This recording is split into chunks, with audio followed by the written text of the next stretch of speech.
জুলাই বিপ্লবে আহত ও শহীদদের পরিবার ক্রমেই হতাশ হয়ে যাচ্ছে মন্তব্য করে বাংলাদেশের জামায়াতে ইসলামের আমির ডাক্তার শফিকুর রহমান বলেন, তাদের জন্য নতুন ও কার্যকরী উদ্যোগ গ্রহণ করা উচিত। রাজধানীর জাতীয় প্রেসক্লাবে জুলাই বিপ্লবের শহীদের স্মারকের মোড়ক উন্মোচন অনুষ্ঠানে তিনি এ মন্তব্য করেন।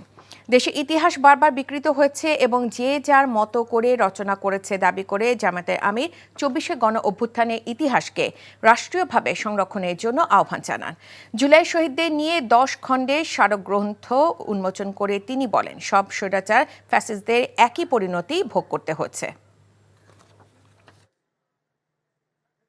আমাদের জাতির ইতিহাস বিস্মৃতির ইতিহাস, বিকৃতির ইতিহাস। এই ইতিহাস অনেক সময় রচনা হয়েছে বহু পরে। ইতিহাস লিখতে গিয়ে অনেকে কাব্য রচনা করেছেন, গল্প রচনা করেছেন, যার যার মতো হবে। ইতিহাসের জায়গা থেকে ইতিহাসকে সরিয়ে নিলে এটা আর ইতিহাস থাকে না।